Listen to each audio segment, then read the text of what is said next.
ওই যে Kim Jong উনকে দেখেন, চিনেন? কিম জং উনকে চিনেন? কোথাকার প্রেসিডেন্ট? তার দেশের মানুষ খাবার খেতে পারে না, আর সে মিসাইল বানায় বসে বসে। আর আমেরিকা পশ্চিমা থেকে ভয় দেখায়, ভয় দেখায় না? দেখেছেন? ওর ওই উত্তর কোরিয়া হামলা চালাতে হলে 100 বার চিন্তা করতে হবে পশ্চিমাদেরকে। হ্যাঁ, কারণ সে 8-10টা মুসলিম কান্ট্রির মতো না যাদের কাছে এরকম কোনো অস্ত্র নাই। কথা বুঝতে পারছেন? ওকে অত সহজে কিন্তু কেউ আক্রমণ করবে না। তারপরেও আবার চায়নার সাথে ওর বন্ধুত্ব আছে, রাশিয়ার সাথে ওর বন্ধুত্ব আছে, ঠিক আছে? এর একটা অ্যালায়েন্স, এটাকে জিও পলিটিক্যাল ভাষায় ওদের অ্যালায়েন্স বলে। তো ওরা শক্তিশালী হলো কিভাবে? শুধুমাত্র ফাইন্যান্স দিয়ে না, এখানে পলিটিক্যাল ভিত্তি শক্ত, অস্ত্র শস্ত্র তাদের আছে। এখন বহির্বিশ্বের শত্রুরা ওদের দিকে চোখ তুলতে পারছে না, এত সহজ না। তো দেখেন আমাদের পিছিয়ে পড়ার এগুলোও কারণ আছে। মুসলিম কান্ট্রিগুলোর দিকে তাকায় দেখেন, কয়টা মুসলিম কান্ট্রি এইসব ক্ষেত্রে স্বয়ংসম্পূর্ণ? কয়টা কান্ট্রি দেখবেন আপনি? হ্যাঁ, বিশ্বকাপ আয়োজন করে বেড়াচ্ছে, বিশ্বকাপ ফুটবল আয়োজন করে বেড়াচ্ছে, পাশে ইয়েমেন সিরিয়ার মানুষ খেয়ে না খেয়ে মরে যায়, দেখার সুযোগ নাই। কি করছে? ওইখানে বেস ক্যাম্প দিয়ে রেখেছে পশ্চিমাদের জন্য, ওখানে বেস ক্যাম্প ঘাঁটি দিয়ে রেখেছে পশ্চিমাদের জন্য। এবং বহু মুসলিম কান্ট্রি যারা মানে আমাদের কাছে এখন আইডল হয়ে বসে আছে, ভিতরে ভিতরে ইহুদি খ্রিস্টানদের সাথে বন্ধুত্ব করে বসে আছে। তারা উঠতে বললে ওঠে, তারা বসতে বললে বসে, ওদের ইশারায় কাজ করে কি না? জিও পলিটিক্যাল ভিত্তি দুর্বল, ইকোনমিক ভিত্তি দুর্বল, ফাইন্যান্স দুর্বল, আর আমরা আধ্যাত্মিকত্ব তো দুর্বলই। তো সব মিলিয়ে এই যে 100 বছরে আমরা পিছিয়ে পড়লাম, এখানে 100টা কারণ খুঁজে বের করা যাবে। প্রায় 1200 থেকে 1250 বছর পর্যন্ত এই পুরো বিশ্বটাকে আলোর পথ দেখিয়েছে মুসলিমরা। কত বছর? প্রায় 1200 বছর। এই তো সেদিন 1912 থেকে 1924-এর মধ্যে প্রথম বিশ্বযুদ্ধ হয়েছে। তখন ওসমানীয় খেলাফতে যারা ছিল এরা মূলত রাশিয়ার পক্ষ নিয়েছে, আর এগেনস্টে ছিল ব্রিটেন এবং তার মিত্র বাহিনীরা। ফলশ্রুতিতে দেখা যায় যে উসমানীয় খেলাফতটা ধ্বংস হয়ে যায়, জেরুজালেম দখলে চলে যায়, এবং বিশ্বের মধ্যে একটা শেল যেটা বাকি ছিল ইসলামিক শাসনতন্ত্রের, সেটা নষ্ট হয়ে যায়। 1924 থেকে শুরু করে এখন এই যে 2000 কত চলছে? 100 বছর হতে চলছে। প্রায় 100 বছর পার হয়ে যাচ্ছে। এই বিশ্বের political section, economic section, finance, military section, আপনার মিডিয়া, প্রযুক্তি, অস্ত্রশস্ত্রের যে মজুদ, সব ক্ষেত্রেই মুসলমানরা বিগত 100 বছরে পিছিয়ে পড়েছে। এটাই সত্য কথা। বিগত 100 বছরে আমরা পিছিয়ে পড়েছি। 1200 বছরের হিস্ট্রি একটু পড়ে দেখবেন, নবী সাল্লাল্লাহু আলাইহি ওয়াসাল্লামের জীবনীটা একটু পড়ে দেখবেন, সাহাবীদের জীবনীগুলো পড়ে দেখবেন। তারপরে যে 1200 বছরের কথা আমি বলছি, ইতিহাসগুলো একটু পড়ে দেখবেন। দেখবেন আমরা কোন জাতি ছিলাম, বিগত 100 বছরে আমরা কোন জাতি হয়েছি। এখনকার প্রজন্মকে আমাদের শেকড় চেনাতে হবে কি হবে না? ওই 1200 বছরের ইতিহাস আমরা ভুলে গেলাম। কি হলো শেষের 100 বছর? আমি আপনাদেরকে ফাইন্ড আউট করছি। দেখুন, লাস্ট 100 বছরে আমাদের মুসলিম উম্মার প্রথম যে সমস্যাটা হয়েছে এটা হলো আমরা কোরআন এবং সুন্নাহর যে পরিপূর্ণ জ্ঞান অর্জন, এই জ্ঞান অর্জনের পিছনে পর্যাপ্ত মেহনত করছি না। এটা 1 নম্বর পয়েন্ট। আমরা কি সবাই কোরআন পড়তে জানি? হলফ করে বলতে পারবেন প্রত্যেক ব্যক্তি, আপনারা যারা শুনছেন আমার লেকচার, সবাই কোরআন তেলাওয়াত করতে পারেন বিশুদ্ধ করে? তারপরে যদি জিজ্ঞাসা করি আমরা কতজন কোরআনের অন্তত একটা পারা মুখস্থ করেছি, হাত উঁচু করতে পারবেন? তারপর যদি প্রশ্ন করি আমাদের মধ্যে কতজন জীবনে অন্তত একটা বার আলিফ লাম মিম থেকে মিনাল জিন্নাতি ওয়ান নাস পর্যন্ত অর্থ সহ পড়েছি অন্তত একবার আল্লাহর কিতাব, হাত উঁচু করতে পারবেন? আমাকে উত্তর দেন। তাহলে বিগত 100 বছরের উম্মার অবস্থা এমন হবে না কেন? আমরা কতজন ব্যক্তি 5 ওয়াক্ত নামাজ পড়ি? উঁচু লেভেলের কথাবার্তা বলে আসলে লাভ নাই মাহফিলগুলোতে। আমি এটা শিখেছি মাহফিলে এসে। প্রথম দিকে আমি খুব হাই থটের কিছু লেকচার দিতাম ওয়ার্ল্ড অ্যাফেয়ার্স নিয়ে। পরে দেখলাম যে আসলে আমরা এমন একটা জায়গায় আছি, এখানে আমাকে প্রশাসনের অনেক ভাই অনেক হেল্প করেছে, অনেক রাজনৈতিক নেতৃবৃন্দ আমাকে অনেক হেল্প করেছে, সমাজ নেতা আমাকে অনেক হেল্প করেছে, আমাদের আলেম ওলামাদের মধ্যে অনেকেই, হকপন্থী অনেক ওলামায়ে কেরাম আমাকে কাছে ডেকে নিয়ে অনেক হেল্প করেছে।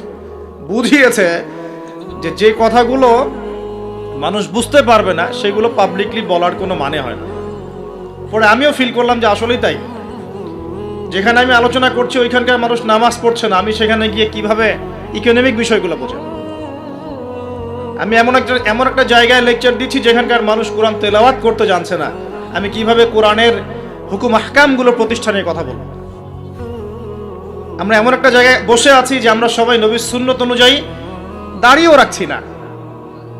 এটা তো একটা সুন্নত আমল, জীবনের প্রত্যেক ক্ষেত্রে সুন্নতের কথাই বলছি না, নিজের দেহের কথাই বলছি, সেখানেও আমরা পিছিয়ে পড়ছি। তাহলে আমি উঁচু লেভেলের কথাবার্তা কিভাবেই বলতে পারি? তখন নিজেকে আরো গুটিয়ে নিলাম, নিয়ে আবার প্রাথমিক অবস্থা থেকে আলোচনা করা শুরু করলাম। সলাৎ কেন্দ্রিক, পড়াশোনা কেন্দ্রিক, যাকাত কেন্দ্রিক, সাওম কেন্দ্রিক, শিরক, তাওহীদ, আকীদা, ঈমান, সুন্নত এগুলো কেন্দ্রিক। এই মাহফিলের সিজনে আমি এগুলোই বলেছি, এর বাইরে কিছু বলিই নি এখন, কারণ মনে করছি যে এগুলো বলার মতো পরিবেশ নাই। আমাদের সবার আগে দরকার জ্ঞানের বিপ্লব। সর্বপ্রথম যেটা প্রয়োজন এই উম্মার, সেটা হলো জ্ঞানের বিপ্লব। প্রত্যেক ব্যক্তিকে আল কোরআন তেলাওয়াত করা শিখতে হবে আগে। ওয়াদা করেন, রাজি আছেন কিনা? প্রত্যেক ব্যক্তিকে আল কোরআনুল কারীম বিশুদ্ধ করে তেলাওয়াত করা শিখতে হবে আগে, ইনশাআল্লাহ। ইনশাআল্লাহ যদি আমি আগামী বছর আসি, আমি 5টা কাজ আপনাদেরকে দিয়ে যাচ্ছি। আগামী বছর এসে আমি 5টা কাজ আগে নিব, তারপর আলোচনা হবে। 1 নাম্বার, সবাইকে বিশুদ্ধ কোরআন তেলাওয়াত করা শিখতে হবে, 1 নাম্বার।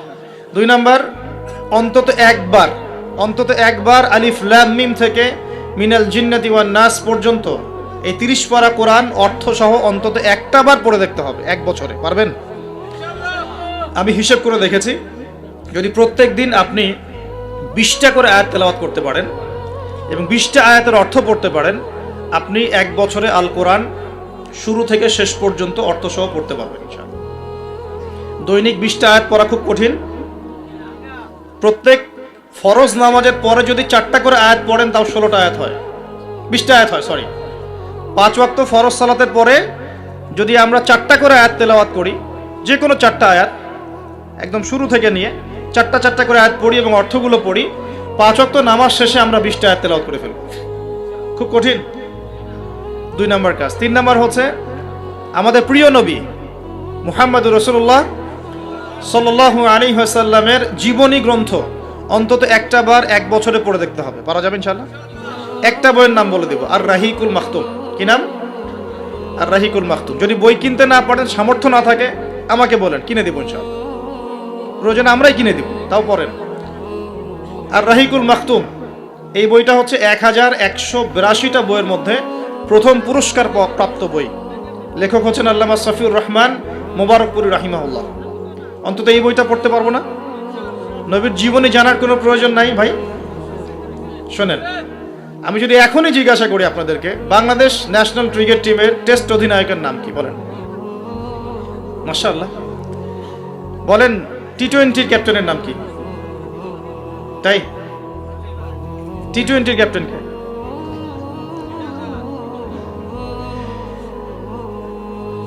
ওডিআই ক্যাপ্টেন কে? আর্জেন্টিনার 3 জন প্লেয়ারের নাম বলতে পারবেন? ব্রাজিলের 5 জন প্লেয়ারের নাম বলতে পারবেন? বাংলাদেশের ফিল্ম ইন্ডাস্ট্রির 10 জন নায়কের নাম বলতে পারবেন? বলিউডের 10 জন মহিলার নাম বলতে পারবেন? মহিলা বললাম কারণ বাইরে এদেরকে দেখলে মেয়ে মনে হয়, কিন্তু ভিতরে এরা মহিলা।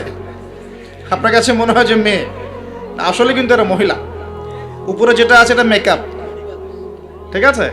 একটা জোক আছে যে বিয়ের সময় মেয়ে এমন মেকআপ করেছে যে বাসর রাত্রে জামাই আর মেয়েকে চিনতে পারছে না, কারণ সে মুখ ধুয়ে আসছে। সে মনে করছে যে কাকে বিয়ে করলাম। তো এখানে সব প্রসঙ্গ এসেই গেছে, একটা কথা বলেই দেই, যারা বিবাহ করেন নাই এখনো, দিনদার মেয়ে ছাড়া বিয়ে করতে যায় না। যে মেয়ের মধ্যে দিনদারিতা আছে, নামাজ কালাম ঠিক মতো পড়ে, পর্দা ঠিক মতো করে, ইসলামের প্রতি মহব্বত আছে, ঠিক আছে, এই ধরনের মেয়েকে বিয়ে করেন, ইনশাল্লাহ সুখী হবেন। যদি অন্য কিছু সার্চ করেন, হ্যাঁ, দিনদারিতা থাকার পরে যদি আপনার মধ্যে সৌন্দর্য থাকে, বংশ ভালো হয়, অর্থ সম্পদ থাকে, আলহামদুলিল্লাহ, কোনো সমস্যা নেই, কিন্তু দিনদারিতা টপ প্রায়োরিটি পাবে। তো যে প্রসঙ্গে কথাটা বললাম, আমাদের তরুণ প্রজন্মকে যদি আপনি এই প্রশ্নগুলো করেন, তারা কিন্তু উত্তর দিতে পারে। কিন্তু এখন যদি আমি জিজ্ঞাসা করি যে জান্নাতের সুসংবাদ পেয়েছেন এই দুনিয়ার 10 জন সাহাবী, জীবদ্দশাতেই, বেঁচে থাকতেই জান্নাতের সার্টিফিকেট পেয়ে গেছেন এমন 10 জন সাহাবীর নাম বলুন, পারবেন কি কেউ? কয়জন পারবেন? আমি যদি বলি 4 খলিফার জন্ম মৃত্যু বলেন, পারবেন কি? আপনি হানাফি মাযহাব অনুসরণ করেন না? ইমাম আবু হানিফা রাহিমাহুল্লাহর আসল নাম কি বলেন দেখি? কতজন পারলেন দেখলেন? তার জন্ম কত হিজরি, মৃত্যু কত হিজরি বলতে পারবেন? 80 হিজরি জন্ম, মৃত্যু 150, একজন বলতে পেরেছে। দেখেন, বেসিক ঈমান ভঙ্গের কারণ কয়টা জানেন? ঈমান ভঙ্গের 10টা কারণ আছে, কে বলতে পারে? আচ্ছা, ঈমান কঠিন হলো, ওযু ভঙ্গের কারণ কয়টা, কে বলতে পারে? ফরজ গোসলের নিয়ম কারণ। তো বেসিক কিছু প্রশ্নের উত্তর কিন্তু আমরা বলতে পারি না। আল কোরআনে আল্লাহ পাক কতজন নবী রাসূলের কথা বলেছেন? কতজন? 25 জন। কোরআনে কতগুলো সূরা আছে? আল কোরআনে আয়াত সংখ্যা কত? একদম ভুল, 6236। তো শুনুন, এই যে বেসিক প্রশ্ন, কমন জিনিসগুলো যারা আমরা জানি না, অথচ আমরা মাশাআল্লাহ বলিউড, হলিউড, খেলাধুলার জগৎ সব একাকার করে ফেলেছি। বলেন, এই তরুণ প্রজন্মকে দিয়ে কি ইসলামের বিজয় হবে কিনা? কি মনে হয় আপনাদের? বিগত 100 বছরে আমরা কি করেছি এই জায়গাটা একটু দেখেন। প্রথমত, আমরা দিনের বেসিক যে পড়াশোনার জ্ঞান অর্জন, এই জ্ঞান অর্জন থেকে আমরা মোটামুটি পিছিয়ে যাচ্ছি। আমরা মনে করছি যে এগুলো আলেম ওলামাদেরই কাজ, দায়ীদের, বক্তাদের, তাদেরই কাজ দিনকে নিয়ে ফিকির করা, আমাদের কোনো দায়িত্ব নাই। এটা কি ঠিক হবে? এই দিন কি আমাদের সবার না? বাংলাদেশ একটা রাষ্ট্র, বাংলাদেশ রাষ্ট্রটা কি শুধু পলিটিশিয়ানদের দ্বারাই টিকে থাকে? এখানে সাধারণ জনগণ আছে, পুলিশ প্রশাসন আছে, যুবক যুবতী আছে, শিশুরা আছে, বিভিন্ন অর্থনৈতিক সেক্টরে মানুষ আছে, ফাইন্যান্সের ক্ষেত্রে মানুষ আছে, মিলস, ইন্ডাস্ট্রিজ, ফ্যাক্টরিজ আছে, অনেক কিছু আছে। সব কিছু মিলেই কি একটা জাতি না? এখন যদি মনে একটা অংশের মানুষ দায়িত্ব ছেড়ে দেয়, শুধু প্রশাসন বলে যে আমরা দায়িত্ব পালন করব না, আপনারা বোঝেন, তাহলে এই পুরো দেশের সিস্টেমটা কলাপস করবে না? শুধু ব্যাংকিং সিস্টেমের মানুষরা যদি বলে আমরা আর ব্যাংক ট্যাঙ্ক চালাবো না, আপনারা চালান, যা করেন করেন, এই দেশের ইকোনমিক সেকশনটা কলাপস করবে না? যদি ব্যবসায়ীরা বলে আমরা কোনো ব্যবসা করবো না, শুধু এই যে এক্সপোর্ট ইম্পোর্ট অথবা এই যে ট্রানজাকশন, মানে বাস ট্রাক যেটা আমরা বলি, শ্রমিক, মোটর শ্রমিক, তারাই যদি বলে আমরা আর গাড়ি ঘোড়া চালাবো না, জনগণ ভোগান্তিতে পড়বে না? একটা রাষ্ট্র বলেন, সমাজ বলেন, উম্মাহ বলেন, টিকে থাকে সবার প্রচেষ্টার উপরে। সবাই যখন যার যার জায়গা থেকে তার দায়িত্ব পালন করে, তখন সে রাষ্ট্রের বিজয় কেউ ঠেকাতে পারে? কেউ পারবে না ইনশাআল্লাহ। একই জিনিস উম্মার ক্ষেত্রেও। আমরা যদি মনে করি যে আমরা এটা আলেম ওলামাদেরই কাজ, হ্যাঁ, হাফেজে কোরআন তারাই কোরআন চর্চা করবে, যিনি মুফতি মুহাদ্দিস তারাই ইসলাম নিয়ে পড়ে থাকবে, আমরা কিছু জানি না, তাহলে সমস্যা। আমাদের বেসিক জ্ঞান সবাইকে অর্জন করা উচিত। রাসূল সাল্লাল্লাহু আলাইহি ওয়াসাল্লাম বলছেন, তালাবুল ইলমি ফরিদা আলা কুল্লি মুসলিম, প্রত্যেক মুসলমানের উপরে দিনের জ্ঞান অর্জন করাটা ফরজ করা হয়েছে। আমরা কি পড়াশোনা করবো ইনশাআল্লাহ? একটু বেসিক পড়াশোনা করবেন, কোরআন পড়াটা শিখুন, অন্তত পক্ষে নবী সাল্লাল্লাহু আলাইহি ওয়াসাল্লামের 40টা হাদিস মুখস্থ করেন, বেসিক কিতাবগুলো পড়েন, যেমন রিয়াদুস সালেহিন, বুলুগুল মারাম, মিশকাতুল মাসাবি, হাদিসে আরবাঈন, ফয়জুল কালাম, বেসিক বইগুলো একটু পড়ার চেষ্টা করেন। নবী সিরাতগুলো পড়েন, ইসলামের ইতিহাসগুলো পড়েন, আকীদার বইগুলো পড়েন। এরপরে আপনি কোনো মাসআলায় ঠেকে গেলে ইমাম সাহেব আছেন, আলেম আছেন, মুহাদ্দিস আছেন, মুফতিরা আছেন, তাদেরকে জিজ্ঞাসা করবেন এবং তাদের সাথে পরামর্শ না করে দিন পালন করবেন না, অবশ্যই পরামর্শ করবেন। আল্লাহ পাক তৌফিক এনায়েত করুন।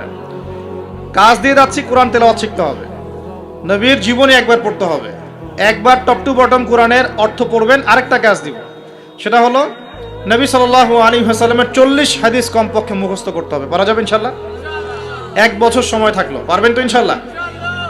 উম্মার পিছিয়ে পড়ার কারণ প্রথমত জ্ঞান থেকে পিছিয়ে পড়া। শুধু এই জ্ঞান নয়, আমরা কিন্তু অনেক ক্ষেত্রে বিশ্বে যে জ্ঞানগুলো মানে প্রয়োজন হচ্ছে, যেমন আইসিটি, আপনার medical science, engineering, philosophy, economics, geopolitics, যে বিশ্বকে ডিল করতে যে জ্ঞানগুলো দরকার, এই জ্ঞানগুলো অর্জনের ক্ষেত্রেও কিন্তু আমরা অনেকে পিছিয়ে পড়ছি না? পড়ছি কি না? একজন ইমাম সাহেব কেন জানবেন না যে ওয়ার্ল্ডে কি হচ্ছে? কেন জানবেন না? জানা উচিত কি না? একজন মুফতি সাহেব কেন বুঝবেন না যে বিশ্বের অর্থনীতি কিভাবে চলছে? কেন বুঝবেন না? বুঝতে হবে কি না? না হলে বিশ্বকে আমি ডিল করব কিভাবে? অতএব এই জেনারেল সেকশনের পড়াশোনা এটাও ফেলে দেওয়া যাবে না। কথা বুঝতে পারছেন? জেনারেল সেকশনের পড়াশোনাটাকেও ফেলে দেওয়া যাবে না, বরং এই পড়াশোনাটাকে ইসলামের সাথে কম্বাইন্ড করে আপনাকে আগামীতে চলতে হবে। পারা যাবে ইনশাল্লাহ? আল্লাহ পাক তৌফিক দিন। অনেকে ভাই দেখি নামাজ শুরু করেছেন, এখন মাদ্রাসায় ভর্তি হতে যাচ্ছেন, এদিকে আপনি অনার্স পড়া শুরু করেছেন, মাস্টার্স দিচ্ছেন, বলছেন এখন আর অনার্স মাস্টার্স ভালো লাগে না, আমি সব বাদ দিয়ে মাদ্রাসায় পড়তে হবে। সবাই কি মাদ্রাসায় পড়তে পারবে? সম্ভব? আপনি যে সাবজেক্টে পড়ছেন ওই সাবজেক্টে পড়াটা শেষ করেন, শেষ করে ওই জ্ঞানটাকে আপনি ইসলামের কল্যাণে কাজে লাগানোর চেষ্টা করেন। ইনশাআল্লাহ ইনশাআল্লাহ দেখবেন আপনার ওই জ্ঞান, দেখুন আইয়ামে জাহিলিয়াতের সেই 23 বছর পরিবর্তন হয়েছে কোরআন এবং সুন্নাহর জ্ঞানের মাধ্যমে। কিন্তু নবী সাল্লাল্লাহু আলাইহি ওয়াসাল্লাম এই কোরআন সুন্নাহর জ্ঞানকে সাহাবীদের মধ্যে ছড়িয়ে দিয়েছেন এবং তারা সেই জ্ঞানের আলোকে তাদের ব্যক্তি জীবন পরিবর্তন করেছেন, তাদের পরিবার পরিবর্তন করেছেন, তাদের আকীদা বিশ্বাস পরিবর্তন করেছেন।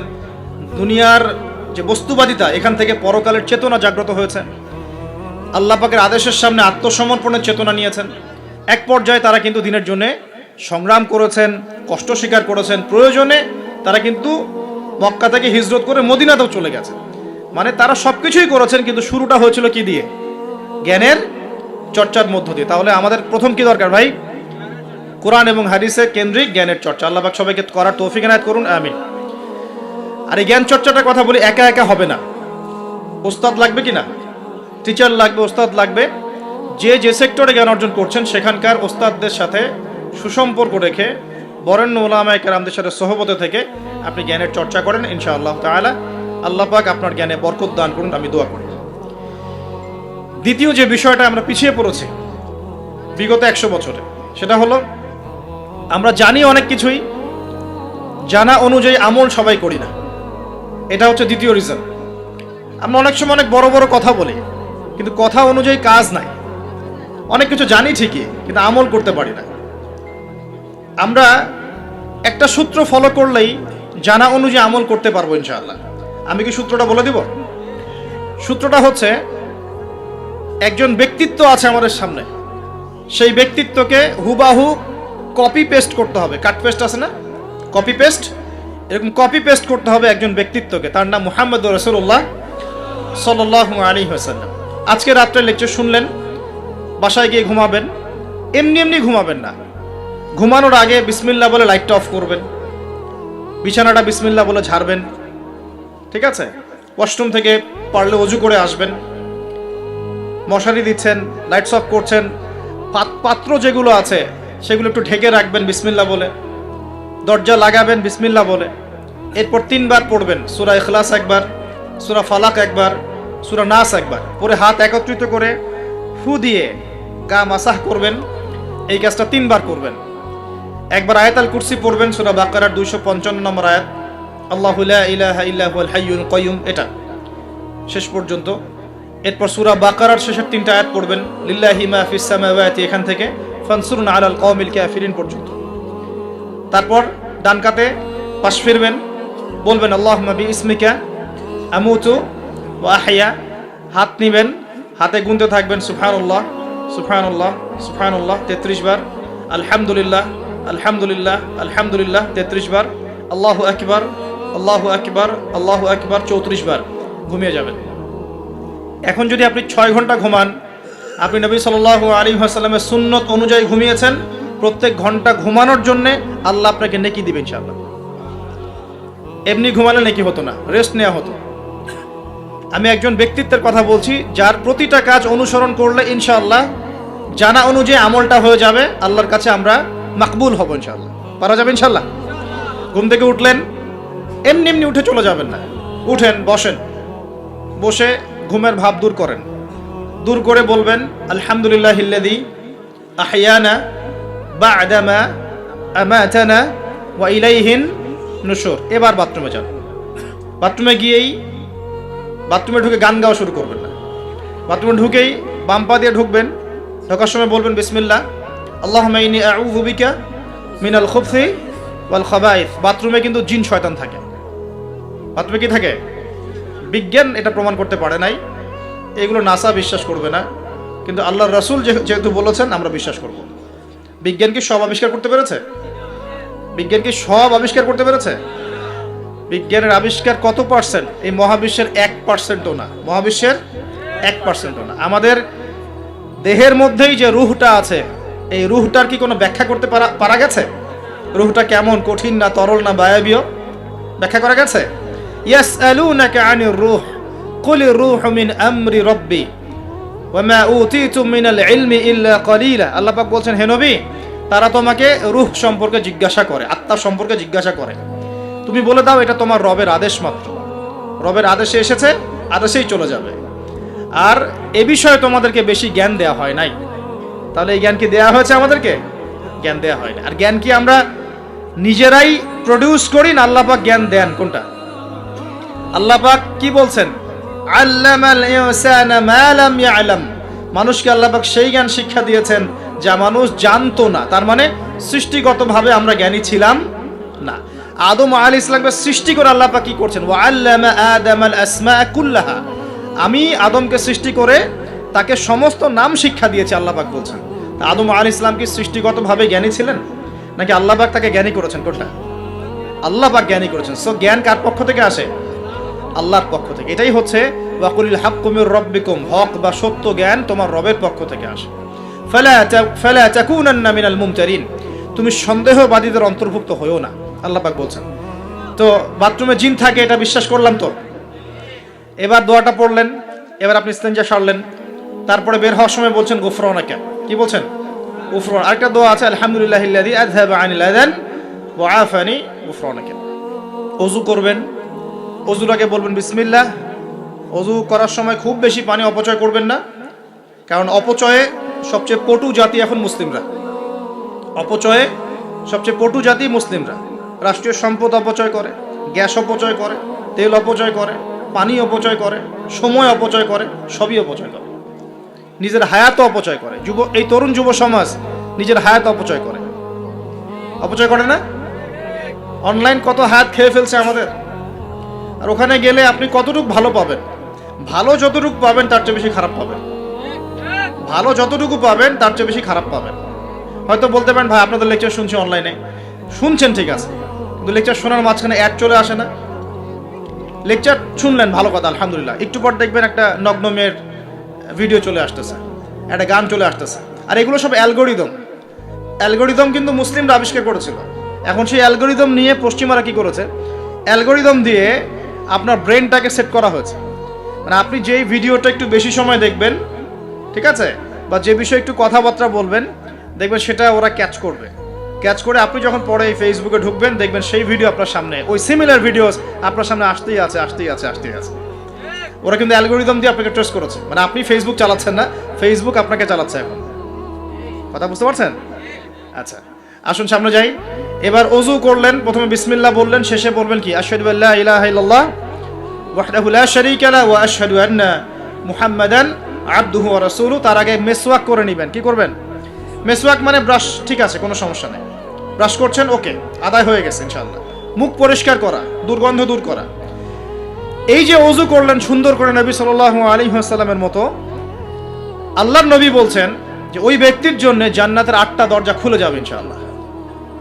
জান্নাতের 8টা দরজা ওই ব্যক্তির জন্য খুলে যাবে ইনশাআল্লাহ তাআলা।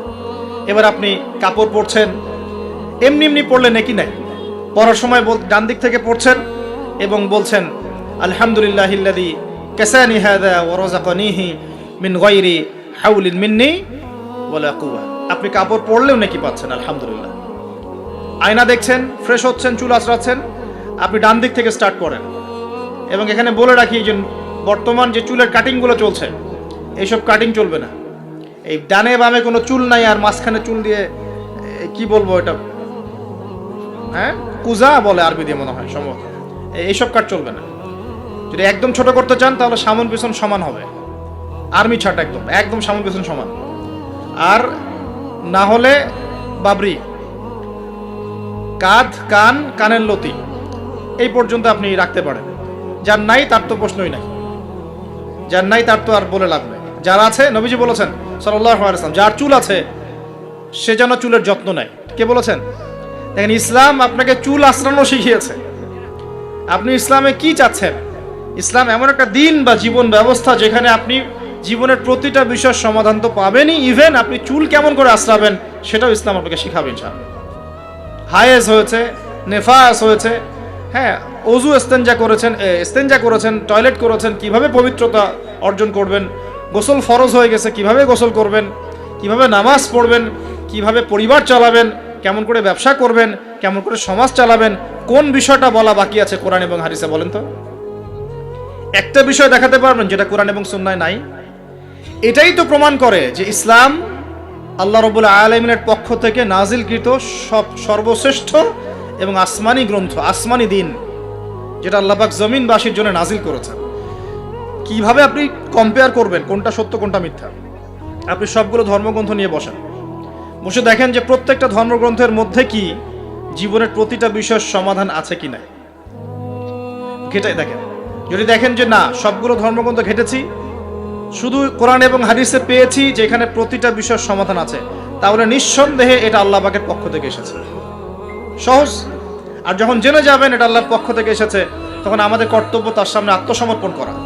আল্লাহ পাক আমাদের সবাইকে পরিপূর্ণ মুসলমান হওয়ার তৌফিক দান।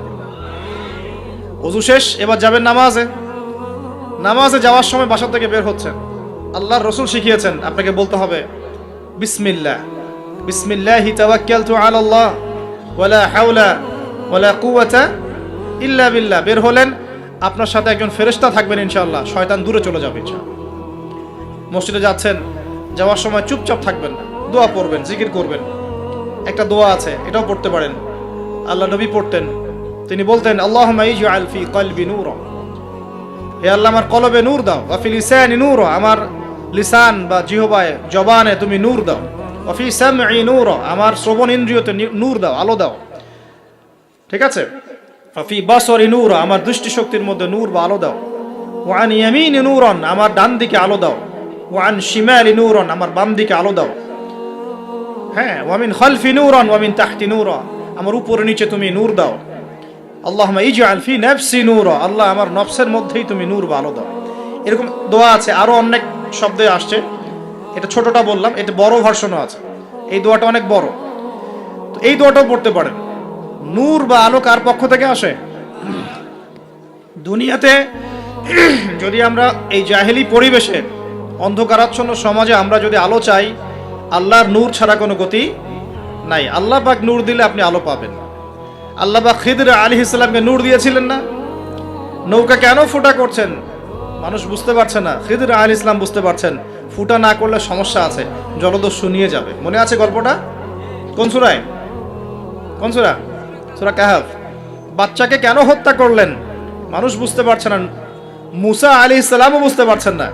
খিদর আলাইহিস সালাম বলছেন এই বাচ্চাকে হত্যা না করলে বড় হয়ে বড় কাফের হতো, আর পুরো মানে বাবা মাকেও পর্যন্ত কাফের বানাতো। দেয়ালটা কেন নির্মাণ করলেন মুসা আলাইহিস সালাম বুঝতে পারছেন না। খিদর আলাইহিস সালাম বলছেন এই দেয়াল নির্মাণ না করলে এর নিচে এতিম দুই বাচ্চা রেখে যাওয়া বাবা মার সম্পত্তি ছিল, মানুষরা নিয়ে চলে যেত, এই কারণে করেছে। তো যা সবাই বুঝবে না, যা সবাই দেখবে না, যা সবাই উপলব্ধি করতে পারবে না, আপনি যদি সেটা দেখতে চান, শুনতে চান, উপলব্ধি করতে চান, তাহলে আল্লাহর নূর লাগবে। কি লাগবে? আর আল্লাহ পাকের নূর এমনি এমনি আসবে না। আগে ফরজিয়াতের উপর আমল করতে হবে, নফল আমল বাড়াতে হবে, সুন্নতের উপর পাবন থাকতে হবে, মনের মধ্যে রোগ দূর করতে হবে। মনে অহংকার রাখলে নূর আসবে না, মনে হিংসা বিদ্বেষ রাখলে নূর আসবে না, সারাদিন গীবত তহমত সমালোচনা গালিগালাজ করলে নূর আসবে না, হারাম খেলে নূর আসবে না। এক কথায় তাসকিয়া বা আত্মশুদ্ধি অর্জন না করতে পারলে নূর আসবে না। আর আল্লাহর নূরওয়ালা মানুষদের কাছে গেলে ইনশাআল্লাহ নূর আসবে। এরকম মানুষ তো খুঁজে পাওয়া এখন মুশকিল না? আমরা মোটামুটি সবাই দিন দিন কেমন জানি বস্তুবাদী হয়ে যাচ্ছে। বস্তুবাদী মানে দুনিয়ার ফিকিরটা বেশি, দুনিয়া ঠিক রেখে তারপর পরকাল করতে চায়, তাই না ভাই? আল্লাহ পাক আমাদেরকে বোঝার তৌফিক দেখ যে এই দুনিয়ার জীবনটা সংক্ষিপ্ত এবং চিরস্থায়ী নয়। আমাদের প্রতিটা কাজ পরকালীন স্বার্থে করা উচিত। আল্লাহ পাক বোঝার তৌফিক দান। নামাজ পড়তে যাবেন, এবার নামাজের মধ্যে চেষ্টা করবেন আজান এবং একামত এর মাঝখানে বেশি বেশি দোয়া করার জন্য। নবীজি বলেছেন আজান একামতের মাঝখানে দোয়াগুলো আল্লাহ পাক ফেরত দেন না। আজান একামতের মাঝখানে যে কোনো দোয়া করবেন ইনশাআল্লাহ আল্লাহ পাক কবুল করবেন, যদি আপনার রিজিকটা হালাল হয়। আল্লাহ পাক তৌফিক দান করুন, আমিন। তারপরে নামাজে দাঁড়ালেন, একামত হয়ে গেছে। এখন কি নামাজ কি আমরা 4 মিনিটে 4 রাকাত নামাজ শেষ করে দিব? আমরা কি 3G 4G 5G নামাজ পড়বো, নাকি নবী সাল্লাল্লাহু আলাইহি ওয়াসাল্লামের মতো ধীর স্থিরভাবে নামাজ পড়বো, কোনটা? আর নামাজের যে কিছু মাসআলা আছে, এই মাসআলা ইখতিলাফি মাসআলাগুলো কি নিয়ে কি আমরা পড়ে থাকবো, নাকি নামাজের ভিতরে যে প্রাণ, আধ্যাত্মিকত্ব, ইহসান, মারিফত, এগুলোর ফিকির করবো, কোনটা বলেন? হাত কোথায় বাঁধবো, পায়ে পা লাগাবো কি লাগাবো না, আমিন জোরে বলবো না আস্তে বলবো, আর কি রফুল ইয়াদান করবো কিনা, ব্যাস এই তো আমাদের মাসালা নাকি? এইগুলো নিয়েই তো আমরা মোটামুটি মসজিদ তো ভাগ করেছি মাশাআল্লাহ অনেক, নাকি? এবং সেগুলোকে আমরা মনে করি যে আমরা জিহাদ করেছি সমাজের মধ্যে। হ্যাঁ, উম্মার ঐক্য নষ্ট হয়ে গেছে। উম্মার ঐক্য কি হয়েছে? নষ্ট হয়ে গেছে। এভাবে আস্তে আস্তে উম্মার ঐক্য নষ্ট করা হয়েছে। আর উম্মার ঐক্য যে নষ্ট হোক, এটা কারা চাইবে? ইসলামের বন্ধুরা না শত্রুরা? আমরা সবাই মিলে যদি এই পুরো বাঙালি জাতি এবং আমার উম্মা যারা আছি মুসলিম, আমরা সবাই ঐক্যবদ্ধ থাকি, আমাদেরকে কি হারানো খুব সহজ, নাকি বিভক্ত হয়ে গেলে সহজ? তো বিভক্ত হয়ে যায়, এটা কারা চাইবে? নিঃসন্দেহে ইসলামের দুশমনরাই চাইবে। তো আমরা বিভক্ত হয়ে যাচ্ছি কারণে অকারণে। তো দেখুন, নামাজের মূল জিনিসটা কি? আল্লাহকে পাওয়া। নামাজে দাঁড়িয়েছি, নামাজে কতটুকু মনোযোগ থাকে, কি পড়ি বুঝি কিনা, সূরা ফাতিহার অর্থ বুঝি কিনা, সেজদায় আল্লাহকে পাই কিনা, আমি দোয়া করলে আমার চোখ দিয়ে পানি ঝরে কিনা, তেলাওয়াত বুঝি কিনা, রুকু ধীরস্থিরভাবে করি কিনা, সেজদা ধীরস্থিরভাবে করি কিনা, নামাজে কি আমি চুরি করি, এগুলো খেয়াল রাখতে হবে। স্থিরতা থাকবে। অনেকে দেখি নামাজে রুকু করেন, রুকু থেকে মাথা না তুলেই টাবাস করে সেজদায় চলে যান, করেন কিনা? এটা নামাজ চুরি করা। এই নামাজ আল্লাহর কাছে কবুল হয় না। একটা হাদিসে আসছে, বহু নামাজি আছে যাদের নামাজ শেষ হওয়ার পরে নামাজটাকে নিয়ে তাদের মুখের উপর নিক্ষেপ করে দেওয়া হয়। বলে নাউজুবিল্লাহ। আমরা কি এমন নামাজি হতে চাই? নবী সাল্লাল্লাহু আলাইহি ওয়াসাল্লাম নামাজে দাঁড়াতেন, দুনিয়া ভুলে যেতেন, দুনিয়ার ফিকির থাকতো না কোনো, পা ফুলে যেত, তিনি টেরি পাচ্ছেন না। একটা হাদিসে আসছে, নবী সাল্লাল্লাহু আলাইহি ওয়াসাল্লাম এক রাকাতের মধ্যে প্রায় 4.5 পারা কোরআন তেলাওয়াত করেছেন। আমরা তো এতটুকু পারবো না, আমরা জানি, কিন্তু অন্তত পক্ষে 10টা আয়াত যদি পড়ি, একটা সূরাও যদি পড়ি, এটাকে ধীর স্থিরভাবে পড়া যাবে কিনা? যাবে না? একটু অর্থটা বুঝে পড়া যায় না? আমরা যখন ফাতিহা সানার পরে সূরা ফাতিহা স্টার্ট করে আমরা বলি আলহামদুলিল্লাহি রাব্বিল আলামিন, আল্লাহ পাক উত্তর প্রদান করেন, বলেন হামিদানি আব্দি। আমরা বলি আর রহমানির রহিম, আল্লাহ পাক বলেন ইসনা আলাইয়া আব্দি। আমরা বলি মালিকি ইয়াউমিদ্দিন, আমরা বলি যখন, আল্লাহ পাক তার উত্তর দেন, বলেন মাজ্জাদানি আব্দি। আমরা বলি ইয়াকা না'বুদু ওয়া ইয়াকা নাস্তাঈন, আল্লাহ পাক বলেন হাযা বাইনি ওয়া বাইনা আব্দি। আমরা দোয়া করি, বলি ইহদিনাস সিরাতাল মুস্তাকিম সিরাতাল লাযীনা আন'আমতা আলাইহিম গায়রিল মাগদুবি আলাইহিম ওয়ালাদ-দাল্লিন।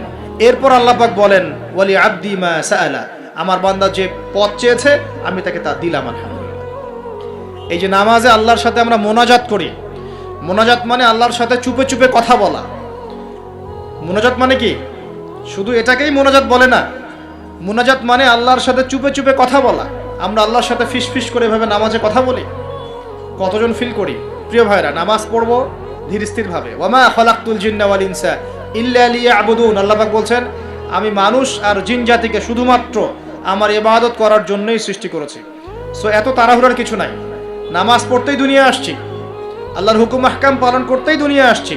একটু হোক না, দোকানটা 5টা মিনিট পরেই না হয় খুললেন, ঠিক আছে, ক্ষেত খামারে 5টা মিনিট পরেই না হয় গেলেন, কি এমন হয়ে যাবে?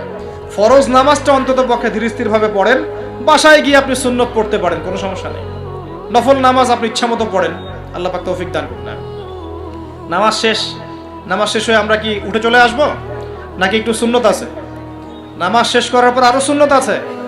নামাজ শেষ করার পরে একবার বলতে হয় আল্লাহু আকবার, তারপর 3 বার বলতে হয় আস্তাগফিরুল্লাহ আস্তাগফিরুল্লাহ আস্তাগফিরুল্লাহ। একবার বলতে হয় আল্লাহুম্মা আনতাস সালাম ওয়া মিনকাস সালাম তাবারাকতা ইয়া যাল জালালি ওয়াল ইকরাম।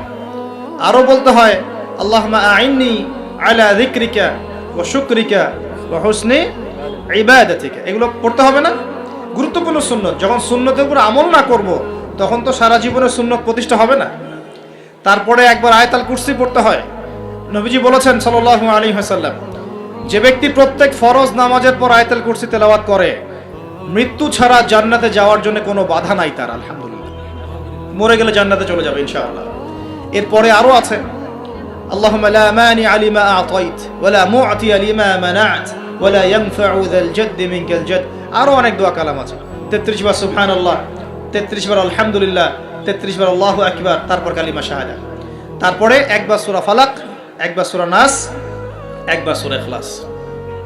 এগুলো পড়ে উঠে আসবেন। আমরা কিন্তু এই সুন্নগুলোর চাইতে এখন ওই মোনাজাতকে বেশি গুরুত্ব দিই, তাই না? মোনাজাত করলেন, উঠে চলে গেলেন। তার সুন্নতগুলো আমল করবে কে? মোনাজাত তো অপেক্ষায় বসে আছেন, সালাম ফিরানো হয়ে গেছে, ব্যাস মোনাজাত 1 মিনিট শেষ, আলহামদুলিল্লাহ শেষ করলেন, কিন্তু সুন্নতগুলো আমল করবে কে? সুন্নতটা কি সরে গেল না? আমি তর্ক করতে আসিনি এই বিষয় নিয়ে। করেন বুঝলাম, আপনি করেন, ঠিক আছে করেন, কিন্তু সুন্নত আমলটা করবে কে? এই জিকির আজগার তাসবিহ তাহলিলগুলো কে পড়বে? তাহলে ওগুলো তো পড়তে হবে নাকি? ওগুলো তো পড়তে হবে। তাসবিহ তাহলিল জিকির আজগার শেষ করেন, আল্লাহ পাক তৌফিক এনায়েত করুন। আমিন।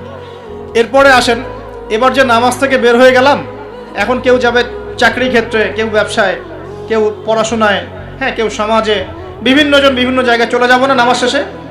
আচ্ছা, এখন ঘুমালাম নবীর মতো, উঠলাম নবীর মতো, দাঁত ব্রাশ করলাম, মাশাআল্লাহ, মেসওয়াক করলাম, ওযু করলাম, ইস্তিনজা করলাম, নামাজে গেলাম, নামাজও পড়লাম, সব কিছু নবীর মতোই করলাম সাল্লাল্লাহু আলাইহি ওয়াসাল্লাম।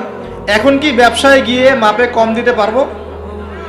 বলেন, কথা বলেন। এখন আসল জায়গায় আসেন। নামাজ তো আলহামদুলিল্লাহ পড়লাম, জিকির আজগার করলাম, তাসবিহ তাহলিল করলাম, কোরআনও তেলাওয়াত করলাম, মাশাআল্লাহ। আল্লাহ পাককে বলে আসলাম, আল্লাহ তোমারই ইবাদত করি, তোমার কাছেই সাহায্য চাই, আর কারো কাছে চাই না। এখন কি বের হয়ে আমি যখন চাকরিতে যাব বা ব্যবসায় যাব বা অন্য সেকশনে যাব, এখন কি আমি ব্যবসায় গিয়ে মাপে কম দিতে পারবো কিনা? এখন কি আমি পণ্যে ভেজাল দিতে পারবো কিনা? এখন কি আমি মিথ্যা কসম করে পণ্য বিক্রি করতে পারবো কিনা? এখন চাকরি ক্ষেত্রে গেলে আমি কি ঘুষ নিতে পারবো কিনা? আমি কি সুদ খাইতে পারবো কিনা? আমি কি বাজারে কৃত্রিম সিন্ডিকেট তৈরি করতে পারবো কিনা? বাজারে একটা রেট চলছে, আমরা পলিসি করে দামটাকে মজুত করে বাড়াই দিলাম, মানুষকে একটা ভোগান্তিতে ফেললাম, পারবো কিনা? এখানে গিয়ে আমানতের খেয়ানত করতে পারবো কিনা? দায়িত্ব অবহেলা করতে পারবো কিনা? এখানে গিয়ে আমি দুনিয়ার সামান্য স্বার্থে পরকাল বিসর্জন দিতে পারবো কিনা? পারবো? যদি পারি, তাহলে আমরা শুধু নামাজে মুসলিম হয়েছি, জীবনের সব ক্ষেত্রে এখনো মুসলিম হতে পারি নাই। আর যদি আমরা জীবনের সব ক্ষেত্রে মুসলমান হতে পারি, তাহলে ইসলামের বিজয় আসবে ইনশাআল্লাহ। আমার কথা কি বোঝা যাচ্ছে না কঠিন হচ্ছে?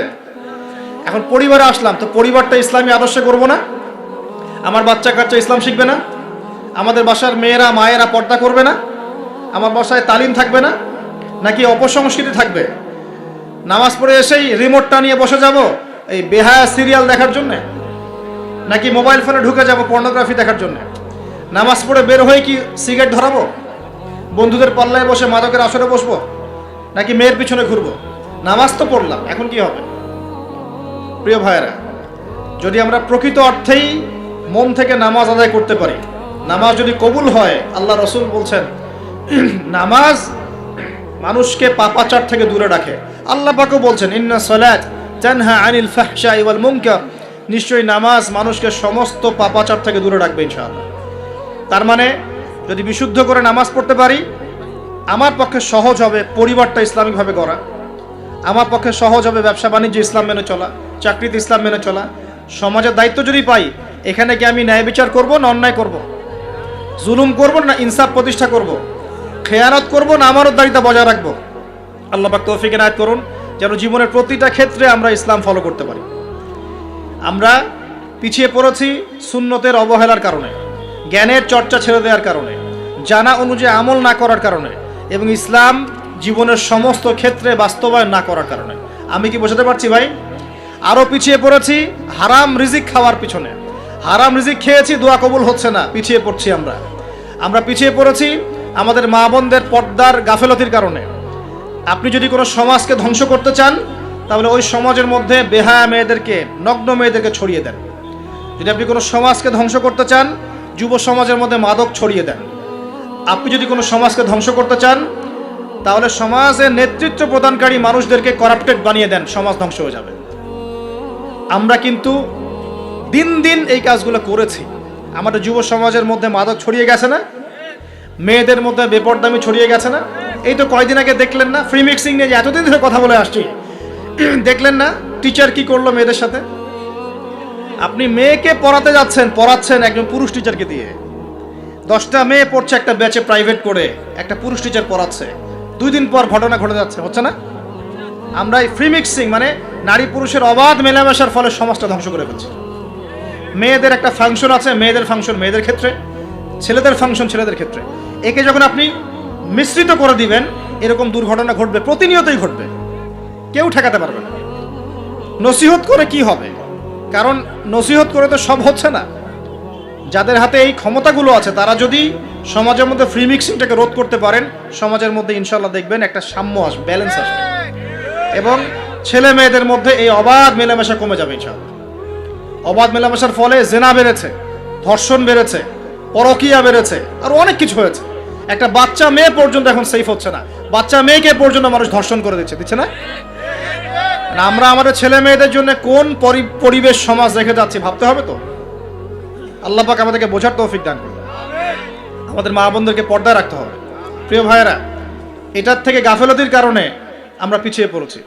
আরও পড়েছি ওই যে বললাম দায়িত্বহীনতা, মানে আমরা মনে করি দিনের দায়িত্ব শুধু আলেম ওলামাদের। এই দায়িত্বহীনতার কারণে আমরা সবাই দিনের ক্ষেত্রে আস্তে আস্তে আস্তে অনেকটা পিছিয়ে আসছি।